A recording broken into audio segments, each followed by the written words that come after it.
Press the little button. It says it's doing its thing. I don't know. I'm gonna sync up even though we have nothing to sync up.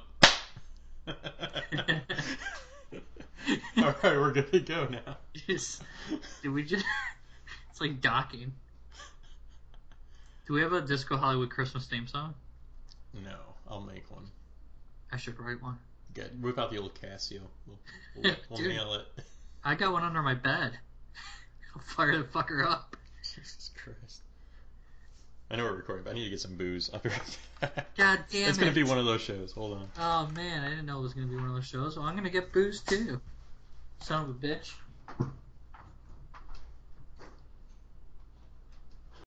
Yes. Oh, man. You loved me. Did you resync it? Or resunk. Nice. You made me thirsty, too. I had to go get a beer. My refrigerator's not 5 feet from my couch. Well, it is, but I'm not at my couch. Yeah, fucking little, Sailor Jerry and some Coke. Oh, I'm drinking a Land Shark. There you go. I like Land Shark. Very Christmassy. I should have drank it last 2 weeks ago. Jimmy Buffett's got a Christmas album, so it totally works. Should have had Land Sharks during Shark Week. Should have. Alright. Let's start this. Ready? Yeah. Alright. Hey everybody. Welcome to the Disco Hollywood podcast. I'm Art. This is Mitch. Before we get started, I want to remind everybody to like, subscribe, leave comments, all that stuff. Make sure you subscribe though, definitely, so you can see all the other cool stuff we got coming out. We're doing Christmas in July this week. Woohoo! Yes, my favorite. It's almost like real Christmas, but for me it's 1,000 degrees outside. Yeah, it's like a balmy 68 here. I hate you. It's been cloudy for 3 days and still in the 90s. Oh, forget that. The Florida studios, man, we need to close this one down, I'm telling you. I'm right there with you. Nice out. Yeah, that was a Christmas burp. That was an early Christmas present. Anyway, so subscribe so you can see all of our other Christmas content coming out this week. Leave your comments. And like a video. I don't know why we care if you like a video, but like it anyway. You know what? I don't know what the benefit to that drop is. us let us know what you want us to do. Anything. There you We're go. open. Yeah. Like a dirty whore. We're open ideas. For the right amount of money, yes, I would guess. Alright, what's our podcast going to be? Alright, so for Christmas in July, we're going to talk about, we're going to do our top 5 favorite Christmas songs each. And then we're going to go into our favorite Christmas movies. And then we're going to go over, like, a good chunk of the top 100 Christmas movies and give our yays or nays on those. Alright, sounds good. Alright, so let's start with the music. Important part of the holidays. Oh, I love music. So, are yours in any order, or is it just like top 5? Do you have like a I 5 have through them 1? ordered 5 to 1 in my favorites. Alright, right on. I'll play along with that. So you want to just start backwards with 5 and we'll just take turns? Yeah, that sounds pretty decent. Alright, why don't you go first? Alright, this is a song I must have listened to a million times when I was a kid on my talk and play. I know I'm dating myself horribly. It's the Chipmunk song, Christmas Don't Be Late. Sing it. I don't have my chipmunk voice right now. Sing it anyway. Can't. That's the rules. You gotta sing it. We didn't talk about this. Sing a line. Hurry Christmas, don't be late, something. Oh, you don't even know the words. Hurry Christmas, so I don't remember. You are a shitty Chipmunk fan. I can't handle the pressure. Hey, listen, one of my most prized possessions is a signed Chipmunks album from like 1968. Signed by who? They're not real. Just the Chipmunks. No, the guy. And the Chipmunks. Alright, what's your number 5, wise ass? I got the Christmas song. Then you sing that. Chestnuts are roasting on an open fire. There you go. Maybe you like to sing more than I do. I got the balls. I'll do it. I couldn't remember. I'll do what I want. Jack Frost nipping at your nose. That's the next line. Whatever. That's all I remember. The Chipmunk Bond. It's got a good melody. I wanted to get some classic in there. That's pretty classic. Christmas songs are timeless. Now, what's your number 4? It's beginning to look a lot like Christmas. Sing it. I just did. Sing it again. It's beginning to look a lot like Christmas. Sing Everywhere we go, there's no menorahs anywhere. Don't don't think that's the worst. Oh shit! I should have totally added some Jewish holiday songs. Oh well. Are there? Next But week, this is a next week, Christmas next week we'll do Hanukkah in July. Hanukkah in August. Hanukkah in August. There you go. Because you got to do that SNL song about like the one with when the Jews come out on Christmas Eve. Or anything from South Park. Yes. All right, what's your number 4? Number 4, I got "I'll Be Home for Christmas." That's a very good one. Yeah. If only in my dreams. So yeah, sing it too. Yeah, it's a good one. Sad, but good. Yeah, it's I literally have nothing else to say about that song. Yeah, I mean it is. Good. It is something everybody knows and could probably sing along for. You know. What do you got next? I have "White Christmas," but only Bing Crosby's version. Yes, I agree. And I could sing part of it. You know, I'm dreaming of a white Christmas, but my voice doesn't go as sweet as Bing Crosby, so I'm not going to disgrace it. You're no crooner. That is true. All right, fair enough. I'll let you pass on that one. What's your number 3? My number 3 is "Christmas at Sea," which is unheard of by most people. I can honestly say I have unheard of that. Yeah, it's actually a poem from Robert Louis Stevenson, and then they turned it into a song. It's really cool. It's about a guy out on a boat, like an old sailing ship, and they're just off the shore, bad storm, getting beat around, and as they're like struggling for life, they see like the town up on the shoreline, and it's actually the town, and you can even see the house that he grew up in. And he like reflects on his life, like, is this, you know, how ironically stupid of me to be here, this close to home, and like almost dying and stuff. It's really cool. Sounds like a Debbie Downer Christmas song. A little bit, but it's cool. All right.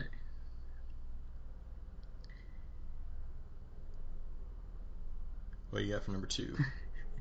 I have number 2 is "Sleigh Ride." Sing it. Just any part of it. Well, it'll nearly be like a picture print by Currier and Ives. I choose the most obscure line from the whole song. Very nice, very Christmassy. Yeah, well, classic printmakers. Yeah. Yeah, that was my number 2. It's one of those songs that, to me, it feels like longer than it actually is, and therefore it's much more enjoyable than an actual long song. But I don't know, that's kind of weird to explain. But what did you have for number 2? I had the Pogues' "Fairy Tale of New York." Are you on drugs? Are you familiar with this song? No. Pardon me. Jesus Christ. It was a nice out. Last week we were like, all right, no burping, no sneezing, nothing. This week we were like, fuck it. That one came out of nowhere. It's Christmas. Just do it. Yeah, it's Christmas. You're supposed to shove a bunch of garbage in your body and just exactly expunge, like, wasting gas. You know who knew a lot about that? The Pogues. Oh, the They're Pogues. a bunch of drunks. I was gonna say our Italian family, but yeah, the Pogues might. So I don't know. You've never heard the song. I'm just gonna read some of the lyrics here instead of sing it. The first line of the song is, "It was Christmas Eve, babe, in the drunk tank." Nice. Can't go wrong with that. It's a duet. There's a part where, you know, a young lady would join you singing. Let me get to an awesome line here. I'm kind of scrolling through the lyrics right now. Oh, the refrain. Well, the refrain is not singing that, but the one verse it was, "You're handsome, you're pretty, queen of New York City. When the band finished playing, they howled for more. Sinatra was swinging. All the drunks, they were singing. We kissed on the corner and danced through the night." So that's nice. Then you get to like the kind of interesting part of the song, where it goes, "You're a bum, you're a punk, you're an old slut on junk, living there almost dead on a drip in the bed." And then the girls sing, "You scumbag, you maggot, you cheap lousy faggot. Happy Christmas, your ass. I pray God it's our last." So you went down a punk rock. Christmas. Yeah, well, it's Irish punk, but yeah. Yeah, so early punk. Do you think the Cherry Cokes covered that song? The Cherry Cokes, they may have. What was the one they did? Old Lang Syne, I think? I can't even remember. I think it was Old Lang Syne. Sort of. For those who don't know, the Cherry Cokes are a Japanese punk band. Are they Japanese? I think they're Japanese.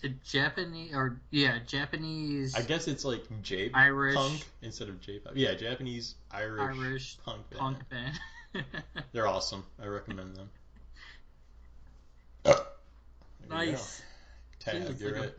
a belt countdown. Alright, my favorite, number one Christmas song of always and forever is Let It Snow. How's it go? Well, the weather outside is frightful. Oh, I was going to say, let it snow, let it snow, let it snow. And I never actually liked this song until I saw it on one of the South Park Christmas specials when Jesus and Santa sang it. And then I was like, alright, I love this song now. Nice. Yeah. Yeah, that's a classic one. Good choice. Yeah, it's a good song. Now that I like it, I really enjoy it. What do you have for number one? My number one was beaten into me at an early age in our Italian family. Dominic the Italian Christmas Donkey by Lou Monte. Hit us with a verse, man. Yeah, I don't know which one. They're all so good. Santa has a little friend. His name is Dominic. The cutest little donkey, you'll never see him kick. When Santa visits his paisans, with Dominic he'll be, because the reindeer cannot climb the hills of Italy. So, and it just goes on and on from there. But it's classic. It's timeless. My Asian girlfriend loves it, and so do her nieces and nephews. Because it's ridiculous. It's beautiful. It's a beautiful song. And it's all, you know what? When I first heard the song, I was like, leave it up to the Italians. They can't leave anything be. They need their own Christmas song. And then you listen to the words of it, and you can't help but to enjoy and just be happy when you're hearing the song. Of course. Because it's awesome. He's Dominic, the Christmas Italian donkey, or whatever he is, saves Christmas, and nobody knows because he doesn't have a red nose. Yeah, that's the reason. It's just the Santa gets to Italy, and the reindeer take a break, and Dominic takes over. Well, I will say this: it is getting popular because our YouTube videos. I just checked now. You can check it out on YouTube. So check out Dominic the Donkey. If you haven't heard of it, you'll be actually look up Lou Monte in general. The guy's fucking awesome. Lou Monte's pretty solid. He does the one about snails, Bubbaloo or Bubbalucci. It's about a snail that fucks all day. Literally in the lyrics, it's like making love the whole night long, like doing it snail style. And he only stops when the tide comes in. That's like the fucking song. Yeah, it's good times. Like, that's what I tell the girls. I'm like, I'm gonna give it to you snail style. Slow and consistent. And probably a little bit slimy at some points. Just saying. How do we go for Christmas to that? Dude, I'm looking at the lyrics for Dominic, and don't ever look for the lyrics online because they're written by people who don't speak Italian. Because the words are just like translated horribly. Well, I would venture to say that most Italians don't know how to speak Italian. It's like, yeah, no, they totally just. I don't think these words would translate to anything. But hey, at least they're trying. At least you can kind of get the gist. You can figure out how awesome Dominic is. Yeah. Just you don't have to speak perfect English. Or like Goombadis and Goombadis when they dance at Tarantelle. When Santa Nagala comes to town and brings a Ducedel. You just gotta go with it. Yeah, just go with it. That's big. Also, though, he has another great Christmas song called, and it's a slow song, it's not a funny song, but it's really good. It's called Christmas at Our House. Definitely check that one out. I don't know if that's on YouTube, I'll check, but that one's awesome.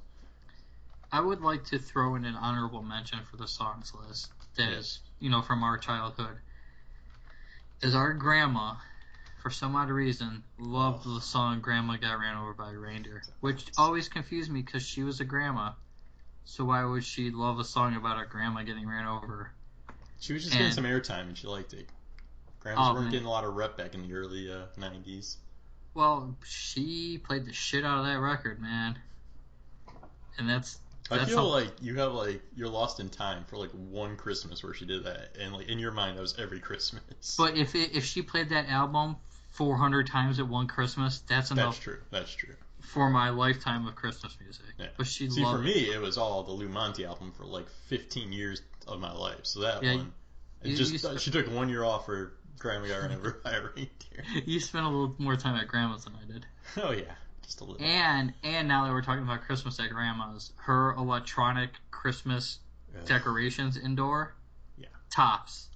Oh, let's talk about our least favorite Christmas song. Do you have one? That just reminded me of one. Oh shit, my least favorite Christmas song. I'll let you think about it. I'll go over mine because mine's gonna be the entire Mariah Carey album. Yeah, I like that one she has. That one that she, like the original one she did.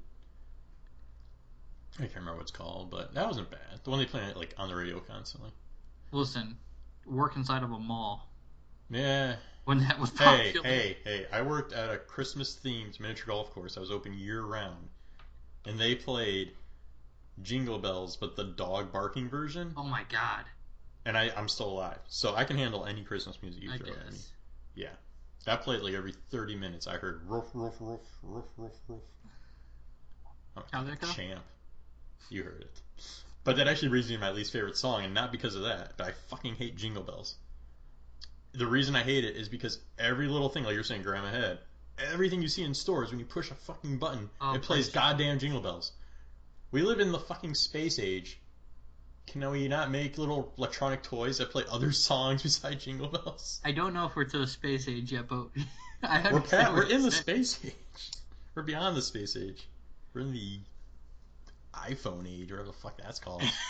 We're diverting already, and we still can't get past fucking Jingle Bells. Yeah, I hear you on that one. Other than like the children's, nursery rhyme rendition of that. And it's always like that electronic, like bang, bang, bang, it's horrible. And you know what it started with? Those little Santas that rang the fucking bell. Yeah, fucking A. Everything. Yeah, if I see anything that plays any other song, I buy it. I'm like, fuck yeah, buying it. Didn't Grandma have the one that snorted? She had everything. You name it, she had it. That is true. Alright, well, enough of music. You want to move on to the movies? Yeah, movies. Alright. You got yours in order here? 5 through 1? 5 through 1. Alright. I'd like to make my list. Nice. Let's hit number 5. Alright, at number 5 I have something that's a bit obscure. It's called Black Christmas. The original came out in 1974. It was remade in 2006. I prefer the 2006 one because it's more modern. But they're basically the same stories. It's about a sorority house during Christmas, so it is a Christmas movie. And they decide not to go home for Christmas or something, they can't or whatever. But then all of a sudden, somebody decides to kill them all. So they're trapped inside a sorority house, and there's a killer, like systematically taking them all down. Sounds kinky. It's, I like it because it's, it's a horror movie at Christmas time, so it's a little different for me, and I tend to like the horror movies. Nice. Check it out. You could probably find it anywhere, like Liberated, or it's probably on YouTube. Definitely. Also, follow up Christmas Our House, Lou Monte on YouTube, so you can definitely go and listen to that song right now if you want. That's a good one. Well, wait, no, finish listening to this, then go listen to the song. Finish listening to the podcast. And yes, listen please. To... Finish listening to the podcast. You guys come back. YouTube saves your spot now, I think, doesn't it? We don't want them to go down the Lou Monte rabbit hole. That's right. They'll always come back. They subscribe to us, like we asked them to at the beginning. So nice. They'll come back. What do you have for your number 5? Number 5, I have Deck the Halls. Not as scary, but it does have Danny DeVito in it, who played a really scary penguin in Batman. Which is considered a Christmas movie, according to every Christmas movie list that we looked at. DeVito, and who else is in that one? Matthew Broderick. Nice. Yeah, it's an awesome movie. I'm a huge Christmas decoration nerd. Yes, you are. It's about the two of them, they're neighbors, and they're like fighting over who's gonna have the best decorations. And DeVito's like, I want mine to be seen from space, and his house is just all like pimped out, like Christmas Vacation style. Which is awesome, because you could totally see DeVito being that kind of dude in real life. Yeah, it's a funny movie. It's not too bad. I like it. And actually, it beat out Christmas Vacation just by like an inch. That would have been on my top 5. But it's definitely going to make it on the honorable mention list. It's too good. It's too good to make the top 5 list. Yeah. I kept all the 3 big classics off the list. So. Nice. What you got for number 4? Number 4, I have Elf. It's a good holiday movie. It is. Very good. Other than me wanting to punch that little kid in the head the whole time. Aw. Like, the rest of the movie is... The brother? Yeah. Aw. Why? What's wrong with that kid? Just look at his face, man. I just want to attack it. But, like, I guess he actually did a really decent job acting in it. Cut him some slack. His acting ability was decent. But I think that movie was cast really well. Like... Yeah. Like, I thought everybody did a really good job, and it's enough funny, and Had Santino Corleone in it. and it had enough. Obviously, as an elf in New York City, the awkwardness that's funny, and is the discovery part of things that is funny. So that comes in at number 4 for me. Yeah, I think picking Bob Newhart as the father elf Oh, was an awesome choice. It was great. And just, yeah, it's always on during the holidays, and I always get to watch. So, what'd you come up with for number 4? Number 4, I have Holiday Inn, starring Bing Crosby and I can't think of the dude's name right now. I'm a horrible person. Fucking black and white. Oh, dude, what's fucking Fred Astaire? Thank you. There you go. Yeah, awesome movie though. So it was the movie that actually introduced the song "White Christmas" to the masses. That's what it's really from. But Bing Crosby's basically like fed up with his like career on his entertainment career, like Broadway and stuff. And he goes to he buys a farm. Well, it's a pain in the ass to run, so he turns it into an inn, and it's only open on like 17 days a year. It's only open on holidays. And then he has this girl who's like a dancer that kind of got like rejected, and then him and her do like these floor shows, and then his old partner comes and like, oh, I need you to take this girl for our show, and he's like falling in love with her. It's this whole thing. But yeah, it's cool. It does all the different holidays. There's some very like stuff that nowadays wouldn't be okay. Like for President's Day, there's a whole like blackface routine for Lincoln. Nice. That's probably not politically correct anymore. Yeah, and probably don't see the movie on TV. He also has a housekeeper with her 2 children, and she's basically Aunt Jemima, but they don't say that, but she pretty much is. There's a jar of syrup casted? I don't understand. Pretty much. So yeah, but it's a classic movie. You can pick it up like for $5 usually in the $5 Christmas bin. Yeah, it's worth it. It's a good movie. There's other songs that were introduced there, like I don't know if you ever remembered the Easter Parade song. Like they'll like put on your something bonnet and da da da da da da. Does that sound familiar? That's from that movie though. I mean, that was in that movie. And there's a couple other songs in there, and the whole movie's all song and dance basically. But there's some pretty decent songs in that movie. The one thing I picked up on your description of the movie is how ahead of the curve Bing Crosby was. So there's a girl who's a little bit down on herself and can't make it doing what she wants to, and he swoops in. Oh, fuck yeah. And he took her away. He took her out of and takes her out circulation. Yeah, it's perfect. A little Stockholm Syndrome going on. the dude is king in my book. Yeah. Fuck yeah. Nice. Yeah. There's actually a cool scene where he's like playing like White Christmas on the piano, and he has like his pipe in his mouth, and he like takes it out and like leans over. There's like a Christmas tree, and he like dings these little bells. It's a class act. Old school classy. Bing Crosby's the king of the holidays, man. I'm telling you. Alright, what we got next? Number 3 on my list, I have Fred Claus. Nice. He's pissed off throughout the whole movie, and I love every bit of it. he's just miserable as shit. No, that's a movie with a great little kid in it. His friend, like the orphan kid. Oh yeah. That kid's fucking awesome. I did not want to punch that kid in the face. No, definitely not. And that movie was cast really well too. It was. Kevin Spacey, Vince Vaughn, other people. Yes, other people. That dude. That guy that played Santa. Can't yeah. His name right what now. the heck is his Famous name? Guy. We should totally have these IMDb pages up while we're doing this. He has one of those names though. I can pull it right here. Paul Giamatti. Yes. Elizabeth Banks was in it. Yep. She's it was just attractive in some movies. Yeah. Nicely put. He's just so pissed off. Yeah. And it makes my Christmas to see somebody else pissed off. It's just something a little different, I guess, on my list. Would you come up with for number 3? Oh, A Christmas Story. Beautiful. Yeah. Right, close to home movie for us. Extremely close to home for you. Yeah. So me and Mitch both grew up in Cleveland, well, near Cleveland. I'm in Cleveland. He's on the outskirts. Still is. I moved. But Christmas Story, the house was like walking distance from my house where they filmed it. So. Yeah, literally, when people say a hop, skip, and a jump, that's how close he lived. Yeah. That Plus house. downtown, they're like, I don't know if you remember, but like when we were little, we caught the tail end of like the classic Christmas shopping downtown Oh Cleveland yeah, thing, big time. and that's in that movie. Like they totally capture it. That's what Like that's what's what that May Higbee's Company, I believe, or Higbee's, was yeah, Higbee's. That's what Higbee's was at Christmas time. Yeah. So like that movie's kind of like a little like time capsule for us, like Yeah. being kids. Although it was took place in like the 50s, I think, Yeah, but or it still 30s. had that feel. Yeah, yeah, From the we still film get when the you gist because it you was went filmed down. in '83 in Yeah. Cleveland. But it's a classic movie. Also, where he sticks his tongue on the flagpole. That flagpole is literally where home plate was, where I played t-ball when I was little. So they also filmed The Babe there with John Goodman. Same school. Oh yeah, not yeah. So yeah, it was a very sentimental movie for me, but it's an awesome movie.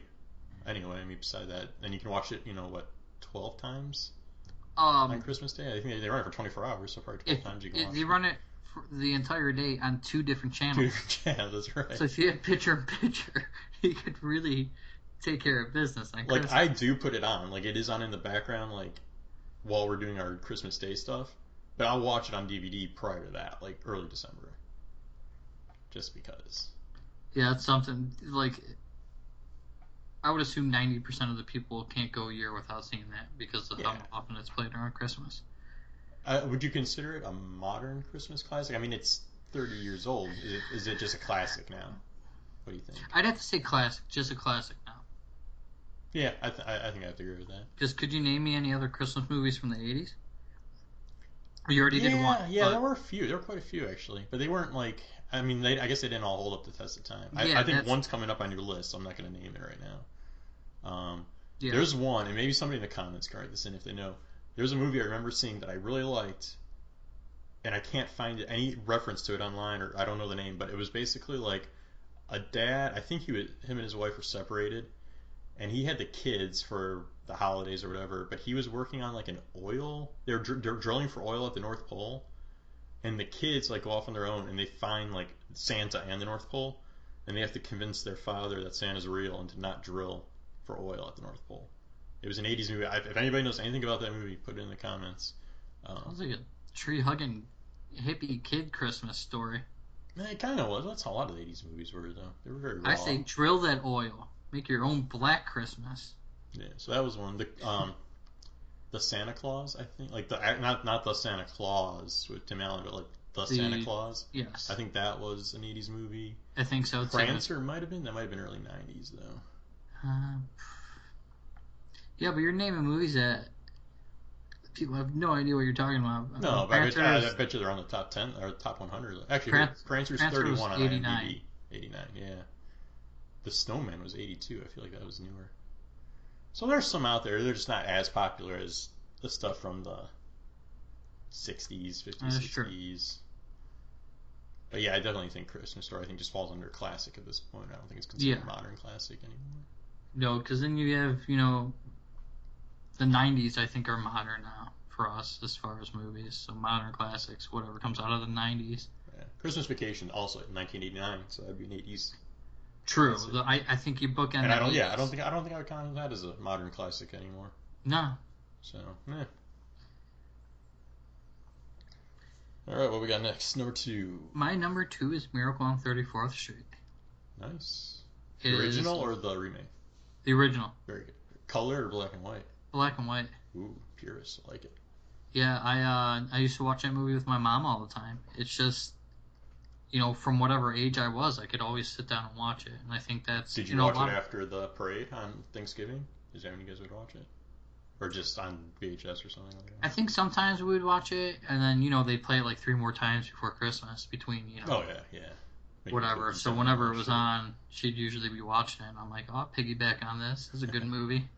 Much to like all the movies from back then, is you could watch them all. Yeah, it's weird. Like, I watch less on TV now. I feel like they don't show as many. I guess, like... No, honestly, the classics they don't show because, like, Hallmark and Lifetime all make their own new ones every year, and they play those. But as a kid, like... we didn't have cable, like, when we were little, so we had, like, 7 channels, maybe?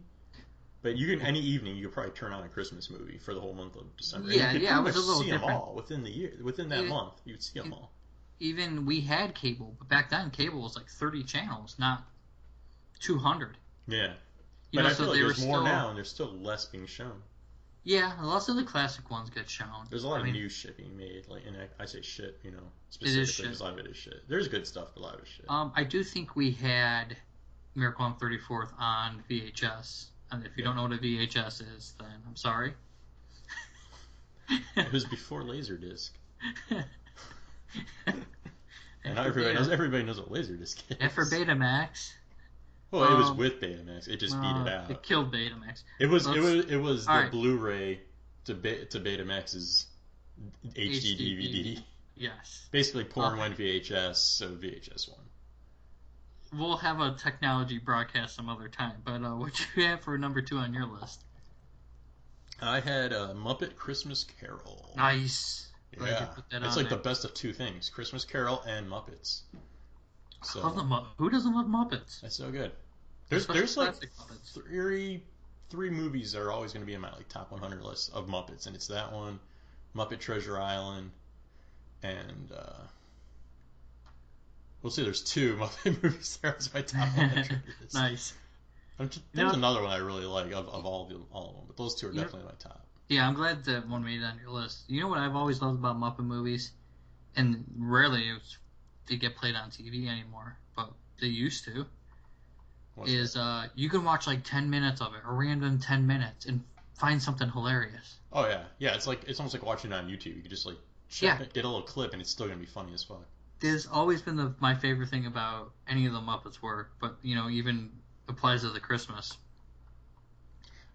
I would imagine they showed a lot on like Disney Channel and stuff now because Disney owns Henson and stuff. So I bet you if you watch like, what do they do, like the 25 Days of Christmas or whatever? Yeah, I'm sure they show it a lot on that. I think Disney always had the right, because I remember watching it like on TV way back in the day, and ABC used to play the hell out of it. Yeah, well they had a partnership with Henson Studios before they took like majority ownership or whatever, but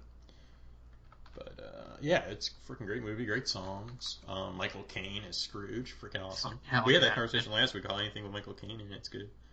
Absolutely.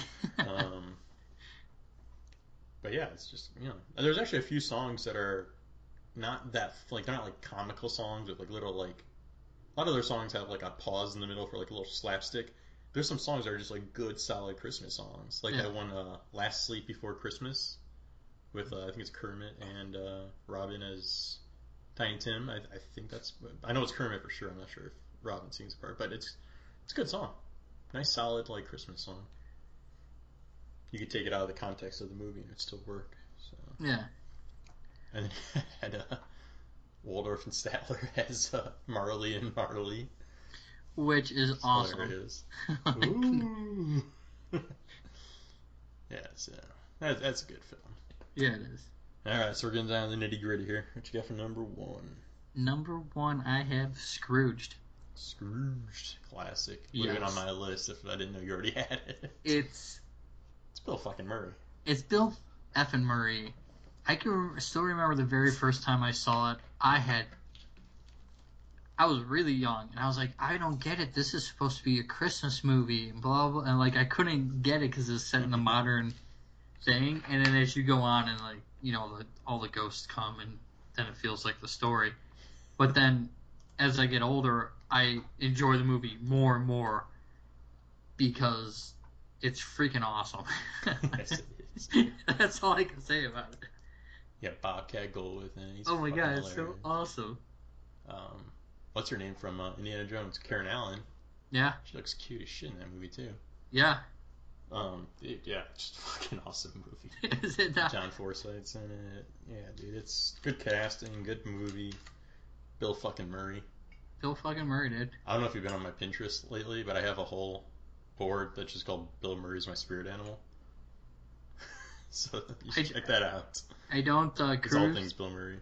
I don't cruise the Pinterest. I cruise yours, and I know what I'm making you for Christmas, actually. A tunnel between Cleveland and St. Pete. No. Peanut butter cookies. I love peanut butter cookies. Half of your Pinterest is recipes for peanut butter cookies. Basically, I send all those to my sister Michelle. Oh, I do. No, you don't have to make excuses for it. I totally get it. No, I'm not gonna make them. I literally send all those things to my sister, and guilt her into making them for me. I told Trang, I'm like, dude, we're just gonna have to make him a shit ton of peanut butter cookies when he comes down, because apparently that's all he thinks about. That's like 90% of my posts there. That and like ways to display your video game consoles. Yes. And that's only because of me. Yes. It's only because we wanted to share ideas. Yes. And cars. I have cars on there too. Yes. No, you don't. I don't think you do. Yeah, I have a cars thing. Do you? I didn't notice. And places. Of all the peanut butter cookies. Yeah, you do have a lot of Finland stuff. Yeah. Those glass igloos are awesome, by the way. Hell yeah. Check that out, people. Glass igloos in Finland to see the northern lights. Heck yeah. It's awesome. That's not even a sponsor. We're just saying that. No, like, because nobody visit Finland. And you can actually get a copy of Scrooge dubbed in Finnish over there. So we'll bring it back to the list. What'd you have for number one? Oh, that's right. I didn't do number one yet. I was ready to move on. Oh, dude, yeah. I have the classic White Christmas. So I got both Bing Crosby movies. Yep. And since you got the song, I had to get the movie. I did have the song. It's a fucking great movie. I think I got into it in like high school. Like, was when I first started like watching it and like digging it. It starts off in Florida, which is cool, but it's like it covers the bases of like all those old films from back in the day. Like, we're talking like 54, I think it came out. So like, you have these like huge sound stages with these like big glamorous sets, but like it's still kind of corny. Like the backgrounds, you could tell there's not outside, like it's fake and stuff. But it works. It almost feels like Broadway and stuff. And you have those big like song and dance numbers. You have like Danny Kaye and Vera Ellen and stuff like dancing around in this like Florida moonlit scene, and it's really cool. And then they go on the train, and they end up with it's two guys and two girls, and they all end up hooking up together, and they go up to this lodge to play in Vermont. They're going to perform. Turns out it's owned by the general from their World War II division. From Holiday Inn. Not from Holiday Inn, from World War II. There's no snow for it's Christmas in Vermont. There's no snow, so it's killing business. So they decided to do their actual like their big show. They're entertainers. So they're doing their big show there, and they're gonna get all the old guys to come and do a show for the general and stuff. It's really cool. But again, it's got a lot of good songs beside White Christmas. There's one called "Count My Blessings Instead of Sheep." That's a really cool song. Dancing. There's one just called Dancing. One called Choreography. That one's kind of weird. Actually, I don't like that one. But, and there's a song just called Snow. Like Snow, Snow, Snow. That's a good one. So a lot of good music. It's a great soundtrack even. And you're right, that did come out in 1954. Oh, yeah, nailed it. Nailed it. Yeah, I've actually seen people made like models of like the inn, like the outside of the inn, and there's like a barn, and people are making like miniature models of it. Like, it's such a piece of like pop culture nostalgia and stuff now. So, which if anybody made one of those wants to send it to me, I would be more than happy to add it to my Christmas collection. It would go with my Christmas village. We're gonna have a P.O. box ship. Quit begging for shit. Dude, just put in the comments. I will hook you up with an address if you've made one. Because like I've seen a few of them, and I'm like, shit, I wish I'm that talented. Alright, so we went through all our favorites, and we're going to skim through this list. I want to tell a story about a really bad one, though. You got any bad Christmas movie stories you want to tell? Usually the bad ones you see are on TV, and you could just turn the channel. I've never been stuck through a horrible Christmas movie. Yeah. So, when I was a kid, I remember on TV a lot, like we were talking earlier, like, you're making cookies and all shit, and you're watching TV, and Babes in Toyland was on a lot. It's a Disney movie. And I haven't seen it since I was little, and I remember it being like this really huge Christmas movie. And I remember something about like they were like a guy and a girl, and like I know what it's about now. When I was trying to think about it, I was like, it was a guy and a girl, and they went to like Toyland, and they had to like fight like, bad guys. That's all I remember. And I remember like the toy soldiers, like in the Disney parade when they had the toy soldiers, they're from Babes in Toyland, and that's like dun dun dun dun dun, dun like all that stuff. That's from that movie. So I'm like, alright, I gotta watch this movie again. It's been so long. So me and my girlfriend watched it last Christmas. It's like a fucking acid trip. And there's like 5 minutes of Christmas in the movie. It was so bad. The sets were horrible. Like I was saying how good White Christmas did their sets in the 50s. Mm-hmm.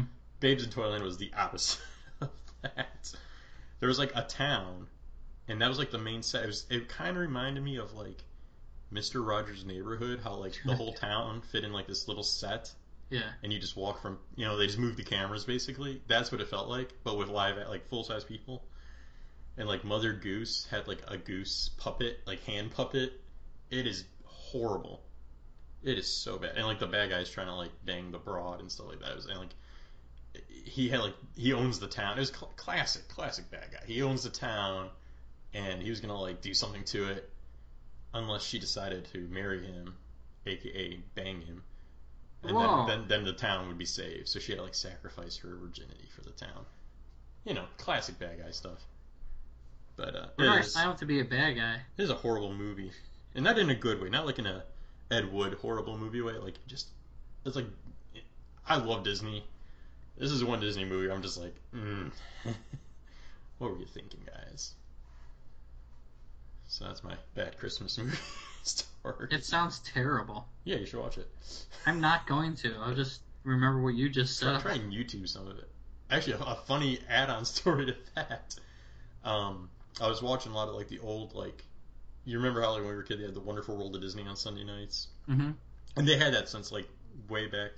Yeah. Actually, 60 years tomorrow 61 years tomorrow. Yeah, it's not new to us. It started a year before Disneyland opened, because it was originally called the Disneyland show. Well, one of the episodes was called Backstage Party. That was the whole name of the episode. I'm like, let's see what this is about. It was a backstage party for the wrap party of this Babes in Toyland movie.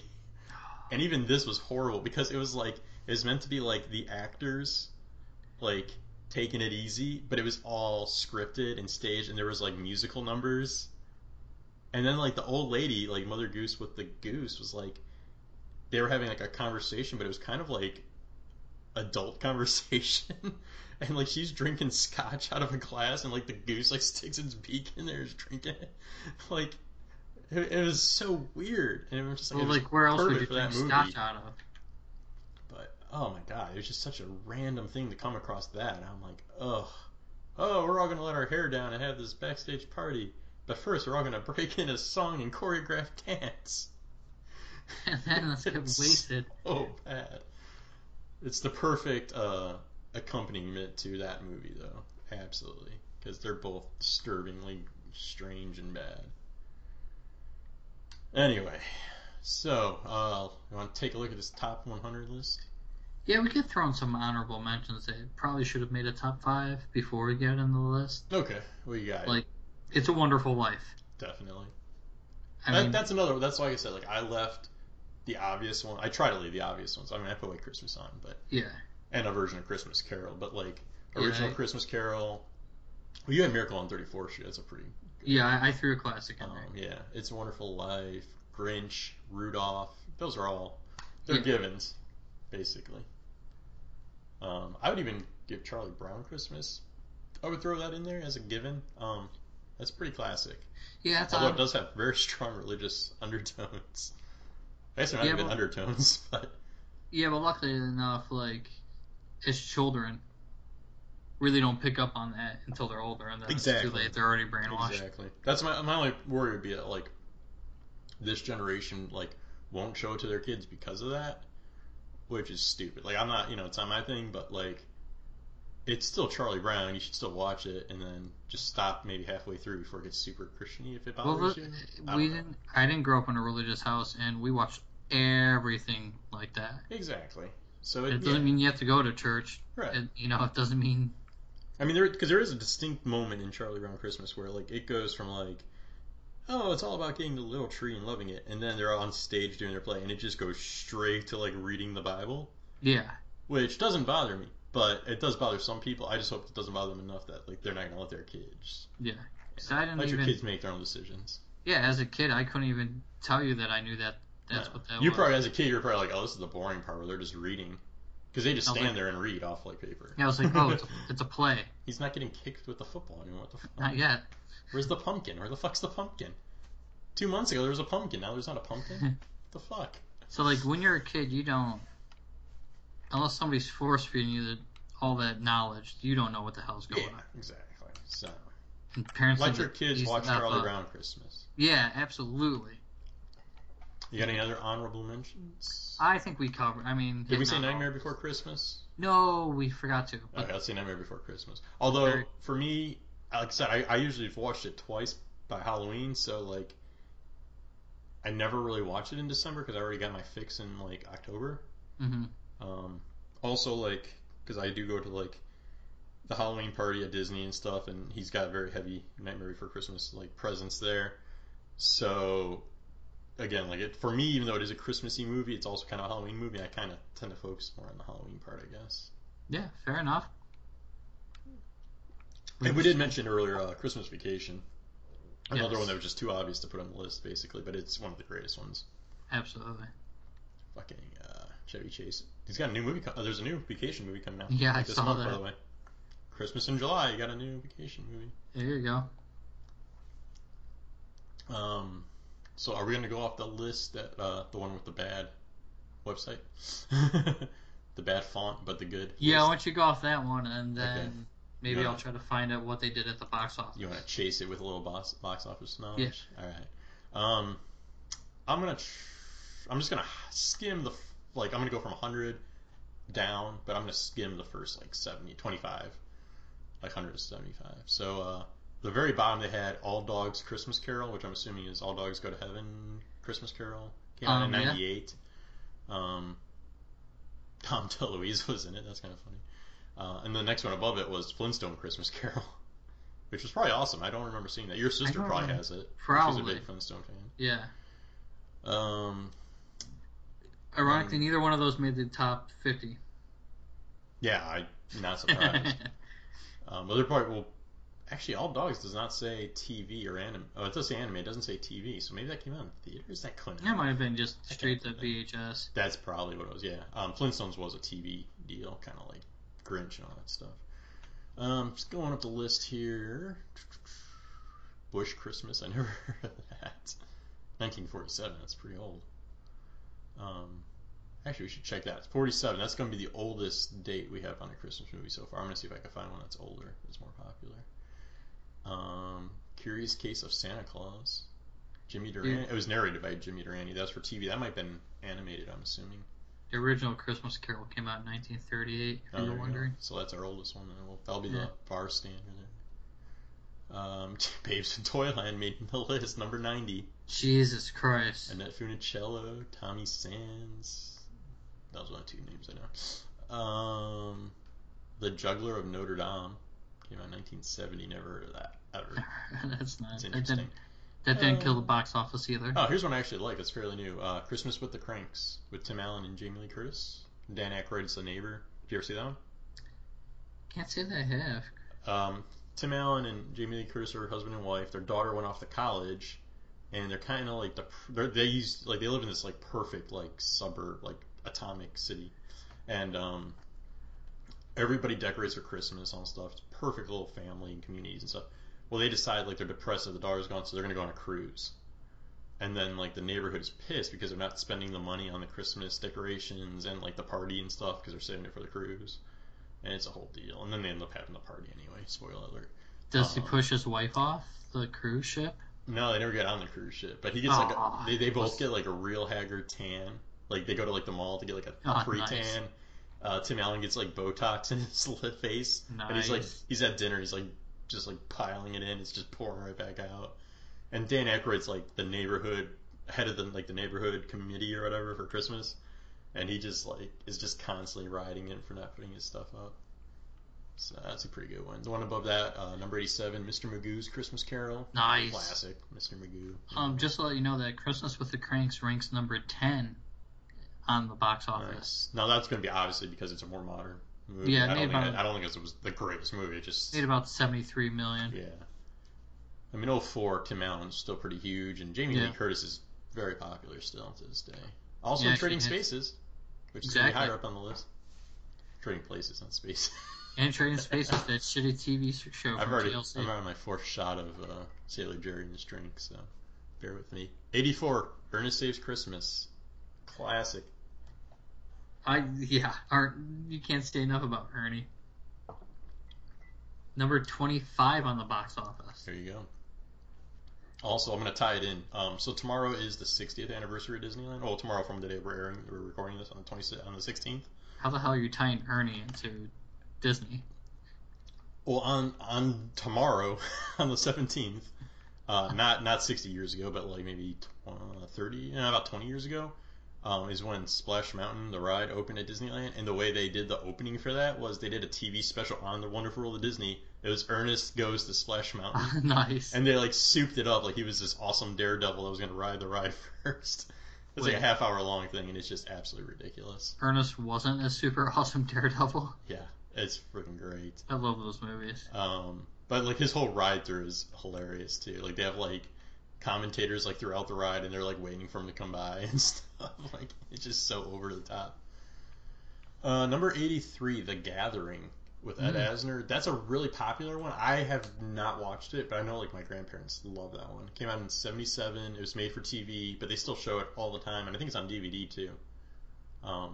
It's just one of those like classic Christmas movies, kind of like a Lifetime movie, I guess though. The Lemon Drop Kid had Bob Hope in it. Jesus. Never heard of it. 78, Bad Santa with Bob Thornton. That's a pretty good one. It's not the greatest, but it was an adult Christmas movie, which you don't get too many of, so you gotta take them when you can. Bad Santa's in at 16 on the list, made $60 million. And again, I'm assuming that's mostly because of availability, not because of awesomeness. Yeah. But it's still probably in the top 25 on most lists, I would guess. More of modern lists. Miracle Down Under, 1987. Never heard of that one. You know, there's one that's probably not on this list that I want to give an honorable mention to. Dolly Parton's Christmas. Maybe it is on this list, but I don't know if you've ever seen that. It was good.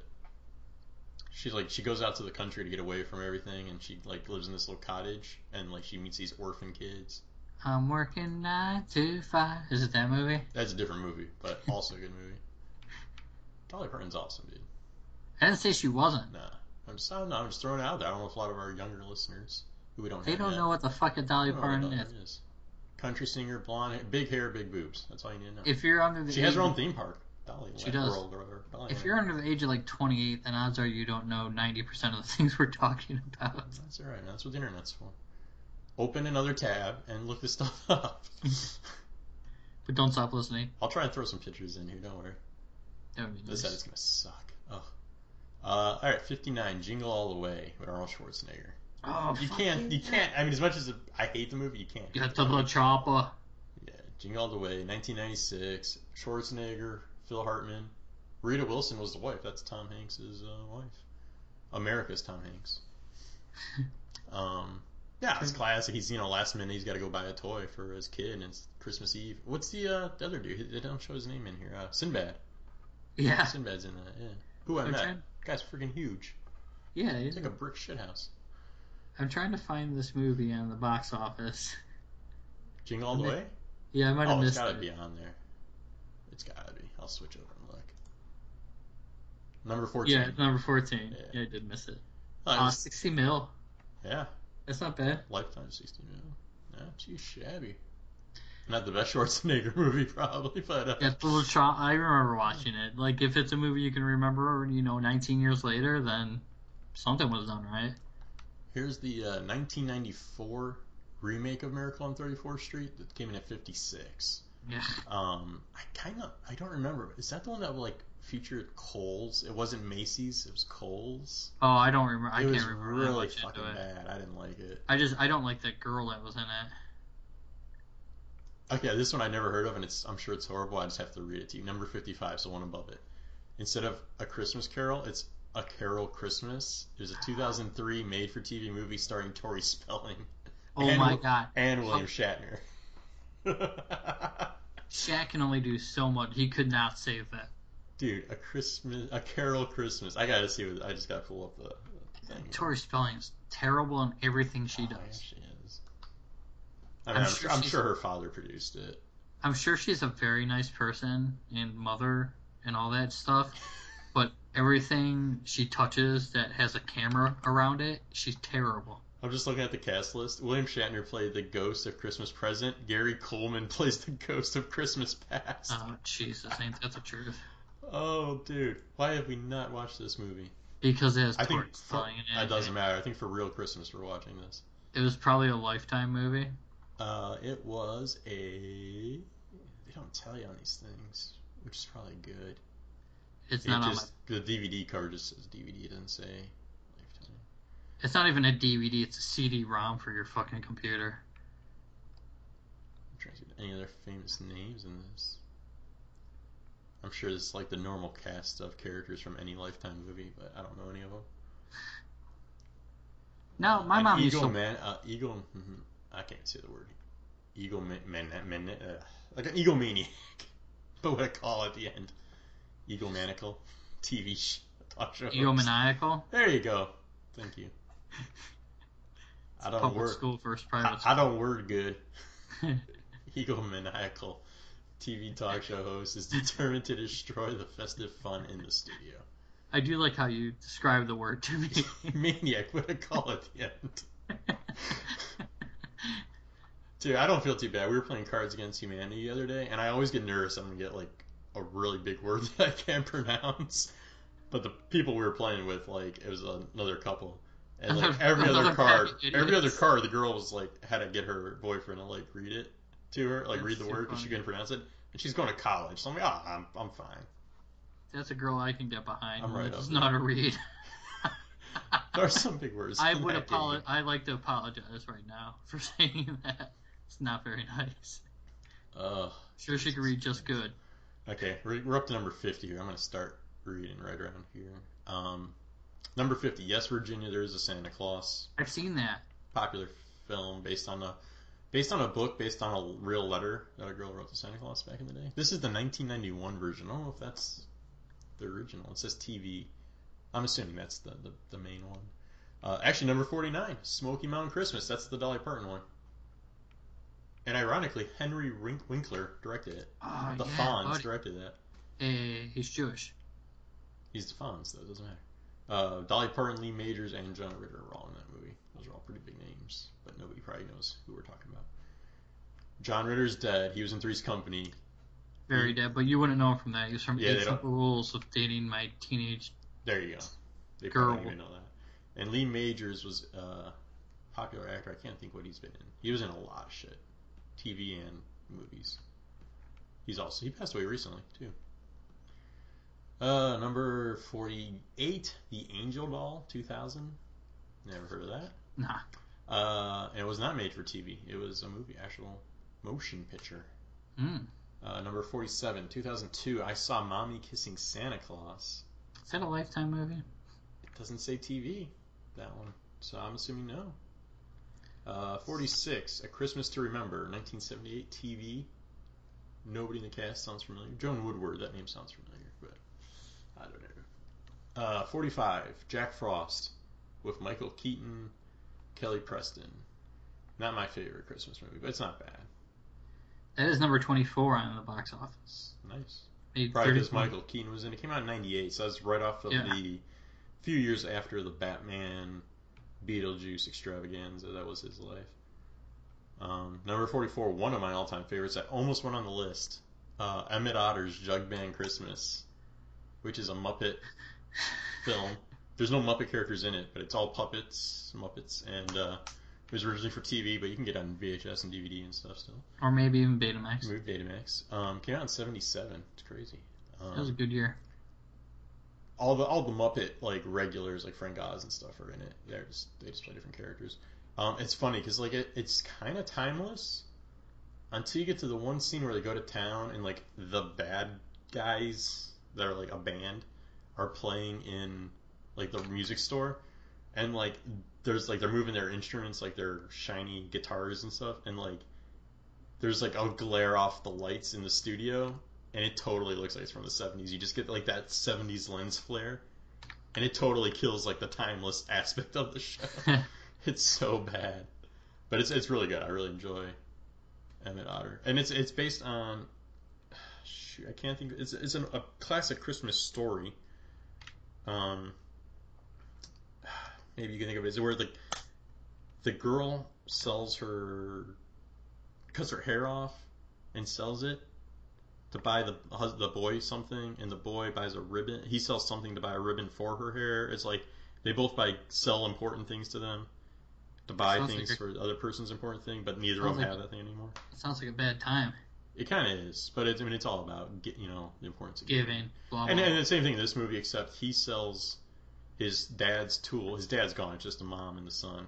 He sells the dad's tools to buy. No, I don't remember what the hell I'm talking on my ass. I don't remember.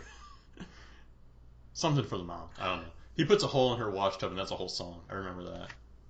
Gotta put a hole in the wash tub. That's right, because it ends up being like a talent show.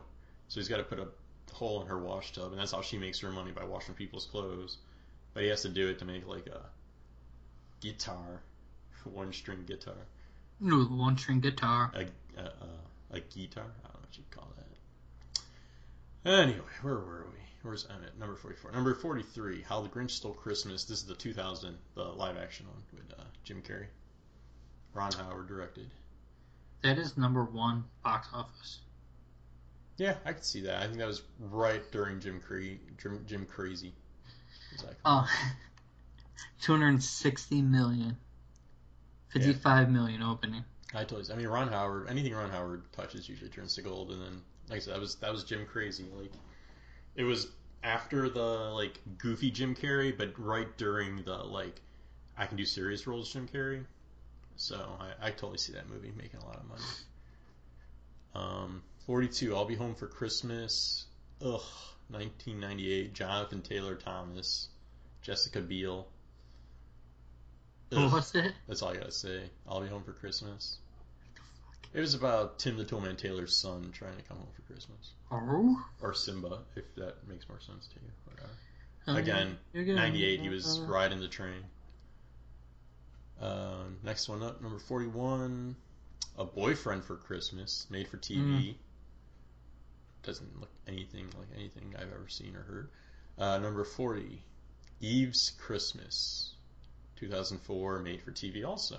Must have competed with A Boyfriend for Christmas. Had to. Probably is. Eve's probably a girl. It's not Christmas Eve, it's Eve's. Again, names I do not know. Number 39, All I Want for Christmas, 1991 movie. Leslie Nielsen, Lauren Bacall. Don't remember that one. I like Leslie Nielsen though. Yeah, it hasn't been funny. Yeah, have to check that out. What was that? That was 39. 38 is The Fourth Wise Man. 1985 was made for TV. Had Martin Sheen in it. Was he the fourth wise man? Probably. Because he would be a perfect fourth wise man. Yeah, definitely. He's a pretty wise guy. Especially in he played a damn good Robert E. Lee in Gettysburg. One of the best roles I've ever seen. 37, Santa Claus. So this is not Santa Claus, like contract clause with Tim Allen. This is actual Santa Claus with Dudley Moore and John Lithgow. That was a good movie. That came out in '85. That's another one I would consider. It's classic now. It's not Christmas classic or modern classic. And that one is number 27 in the box office. Yeah, I could see that. And that's pretty impressive to be that high from 85. How many theaters did it open in? 970. That's low, yeah. So that's pretty substantial. The one right above it on the list is open in 2,000 theaters. And this one says 85. I don't know what year, but I'm assuming that, I mean, that's when Dudley Moore was like cranking out films like Arthur and stuff like that. Yeah, so he was hot shit right around then. Next one is a TV movie that I actually heard of. It's called Mrs. Santa Claus. It's got Angela Lansbury in it and stuff. And I think there's like a series of those. My mom watches them. I think there's like 3 or 4 of them. They're on like Lifetime or Hallmark or one of those channels. 35 is Home Alone 2, Lost in New York. How do you get lost in New York? It's a grid system. That's a John Mulaney joke. I'm looking for that movie. It's a good movie though, right? I mean, I don't know. I never saw the third one, but I like 1 and 2. I know there the third was a one third was like one? it was a different kid. It was like a dumb. I don't know. It just didn't appeal to me. But 1 and 2 were good. I mean, 1's obviously the best, but 2 wasn't that bad. It had that cool toy. Well, I assume it was FAO Schwartz they filmed it at or whatever. But the big toy store and like the old dude, and he gave him the turtle doves and all that. Was the lady that gave him that? No, the old dude did. The lady In the fed second the one. birds. She fed the birds in Central Park, and he gave her one of the turtle doves. Oh, whatever. Yeah. He's like, I'm not scared of you anymore. Why is that movie not on this list? I don't know. 92 came out? Does that help? I wonder what time of the year it came out. November, I would assume. Usually they come out in end of November, early December. I do not see Home Alone on the box office. Well, IMDb you can find out. So, I know Chris Columbus directed both of them. I don't know. The first one was a John Hughes movie. I don't know if the second one was. We'll find out here in a second. But I don't know. I enjoy them. I think they're good movies. I remember seeing the first one in the theater. Good soundtrack too. It's John Williams, I think. He did everything. Home Alone 2 it was written by John Hughes. It came out November 20th, 1992. Why the fudge isn't it on this list? It's in the top 5,000. I did see that. On IMDb. Does it have its monies in there? Maybe if I click on it. It's actually, this week it's at 123 in the ranking. That's pretty substantial in the top 5,000. No, it doesn't have the profits, unless... I don't know where that would be here. Company credits. Let's look at some quotes while you're doing that. While you find this movie. The bellman goes, do you know how the TV works? And Kevin goes, I'm 10 years old. TV is my life. That's not that funny. But back then, that would be hilarious. Well, yeah. Because they didn't have laptops and personal computers. What is a one-liner? Just give me a one-liner. Suck brick, kid. Marv said that. Marv, what a Suck dick. brick, kid. Which one was Marv and which one was Harry? Harry was Pesci, right? I can't tell you. Alright, let's continue on this list. Yeah, I need to get back to the list. We're getting a little long in the tooth. Nah. Alright, where are we at here? Home Alone 2, number 34, The Santa Claus. So this is the Tim Allen one, 94. So he puts on the suit, didn't read the card. When you put on the suit, you become Santa Claus. So then, such a good movie, they made 3 of them. After you do that, you also make $144 million. And there you go. What's that ranked at? Number 4. And then you make a second one that ranks it at number 5 and makes $139 million. Is 3 on the list? In the top 50? Yeah, it only made $84 million in at number 8. What's the full title of that one? The Santa Claus 3, The Escape Clause. I think that's the one with Martin Short in it. If I'm not mistaken. Yeah. 1998, The Christmas Wish comes in at 33. Debbie Reynolds, Neil Patrick Harris. 98, so that had to be his, just after Doogie Howser, probably. So he was still pretty young. Number 32, A Year Without Santa Claus, Mickey Rooney, 1974. Nice. When you get a break, I want to go back to Home Alone. Yeah, go for it. I don't know why it's not on the Christmas box office list, because it came out in November. Yeah. But it would have been number 1. Which at one? 200. The first one. Oh. Would have been $284 million. Why is it not on that list?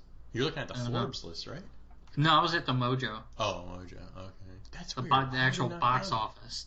So this is box office alone. Yeah, Christmas Home Alone. I mean, yeah, I'm looking at the release dates on that. It's all the way back from. I see something that came out in October on this list, so it couldn't be a matter of release. I have no idea. The rest of the list has been pretty dead on as far as accuracy. Kudos to Home Alone, man. And then Home Alone 2 would have been at number 4 or 5 at $173 million. Nice. And then the third one was shit. Yeah. Like I said, did it even make it in the theaters, or was that just DVD? Yeah. It got released in 1,000 more theaters than the first one. And it made less. Yeah, it made $30 million. Oof. All 3 movies made $30 million opening weekend or total? Total. Oh, somebody got fired. The whole series combined made like $490 million. Pretty impressive. Yeah, those are damn Yeah. good movies, man. And don't understand why they're not on the list. Fox must have a problem with the box office mojo. Yeah. Where are we at? 31 here. Prancer, 1989. It's a good movie. It's more of a. I mean, it's for kids, but it's kind of more of a drama. So it's kind of long in the tooth. Sam Elliott's in it though. I love Sam Elliott. Nice. Number 30, Christmas Visitor, 2002. Meredith Baxter. Don't know anything about that one. 29, Silent Night. It's a Canadian film, 2002. Linda Hamilton was in it.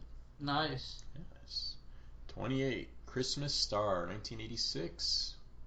Ed Asner was in that one as well. Still never heard of it. Ed Asner's like the Christmas movie guru.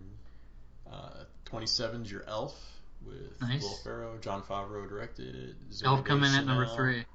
Zoe Deschanel is a blonde, actually, which is unusual. And James Caan. Santino Corleone, as I like to call him. 26, An American Christmas Carol. This was a made-for-TV movie in 1979, starring Henry Winkler. So he directs and stars in Christmas movies, and he's a Jew. It's amazing. That's Only in America. Only in America. 25, Home Alone.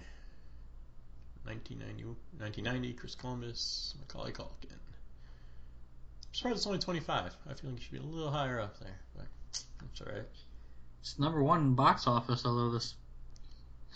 Especially since number 24 is A Christmas Without Snow. Never heard of it. Never heard of it. 1980 movie.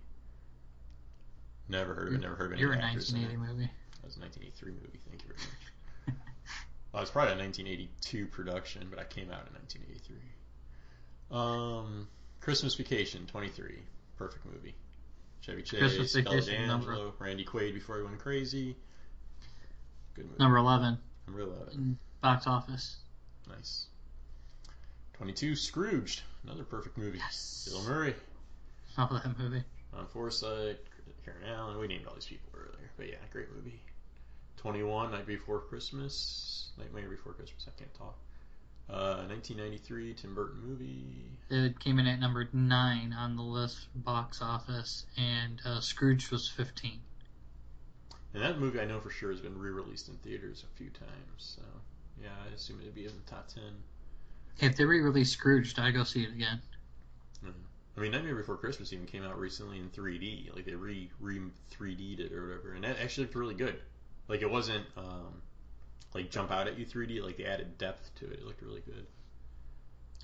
Number 20, The Christmas Wife. Never heard of it, and the names don't sound too familiar to me, acting wise. Number 19, this is an old one. Christmas in Connecticut, classic movie, 1945.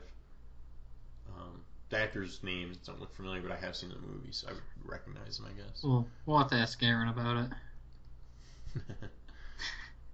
Muppet Christmas Carol, 1992. Brian Henson directed. Michael Caine, great flick. Number 17, Christmas Carol, 1999. This had Patrick Stewart in it.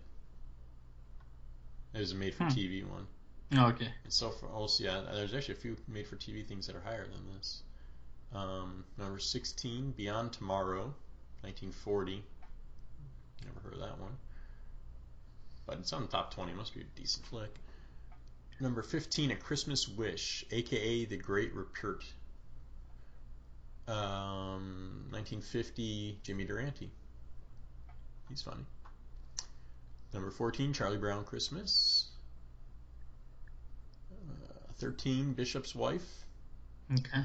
Is the original, which ended up being The Preacher's Wife in the 90s. Which was this Tyler Perry presents The Preacher's Wife. Yeah, but before Tyler Perry. Yeah. I think it was Denzel Washington, actually.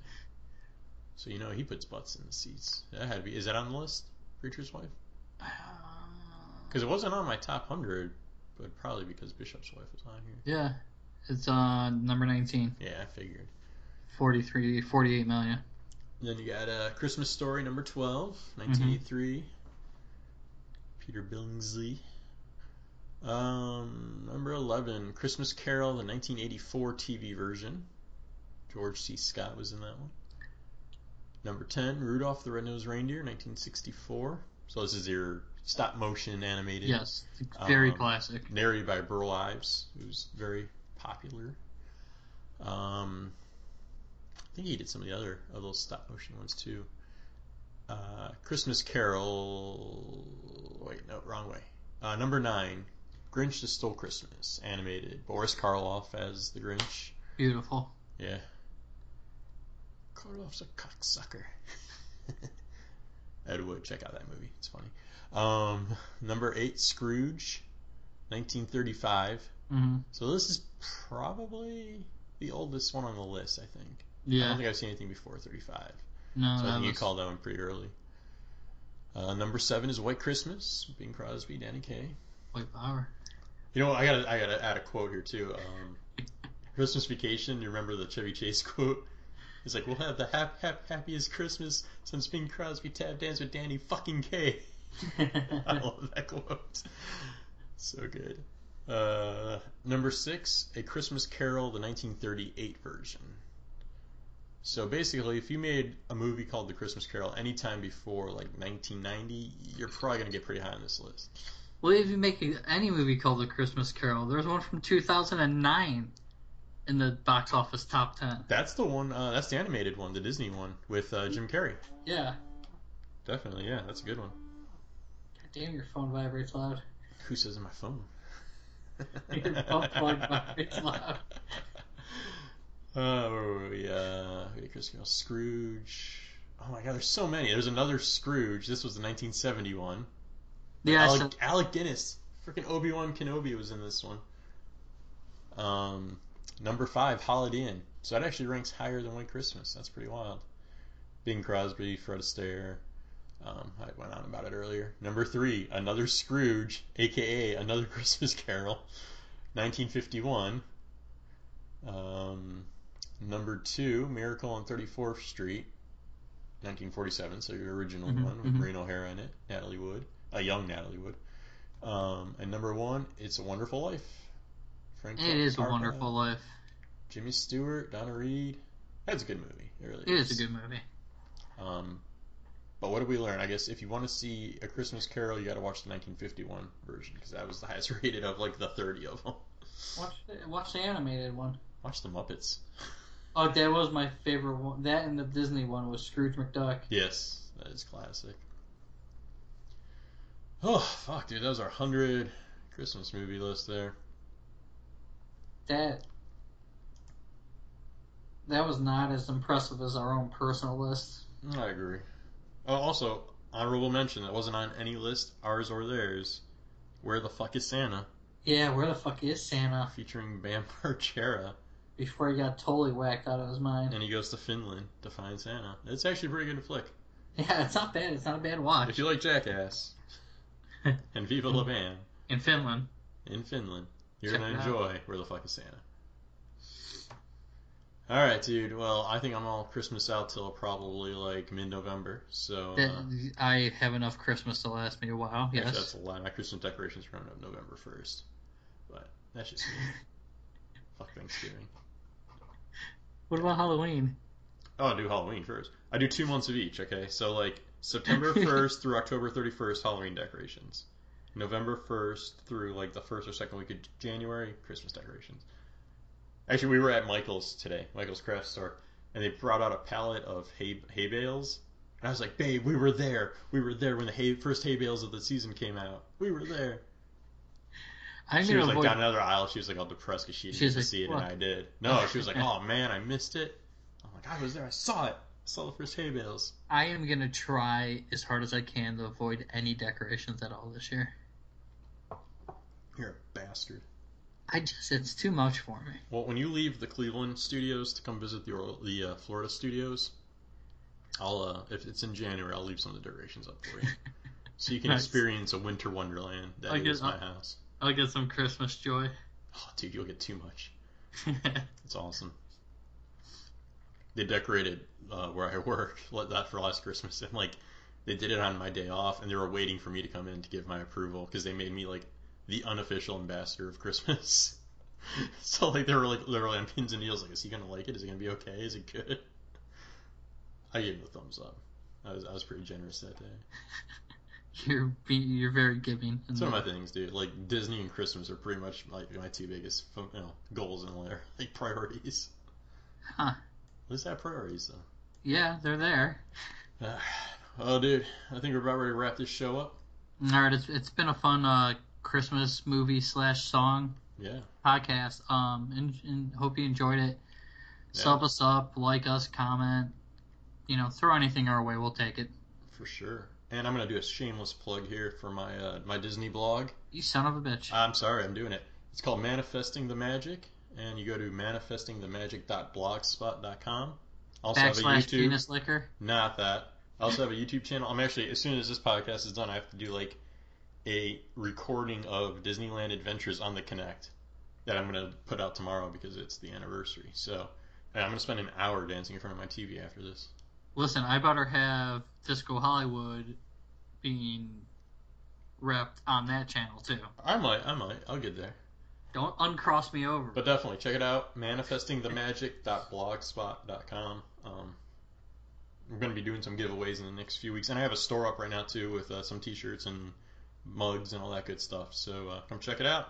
Yeah, guys, go check out his store and his blogs page. And the Disco Hollywood store is going to be coming up pretty soon also. So look forward to that. Stay tuned.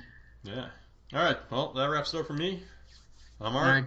I'm Mitch. Merry Christmas, guys. Merry Christmas in July. We'll see you later. Peace.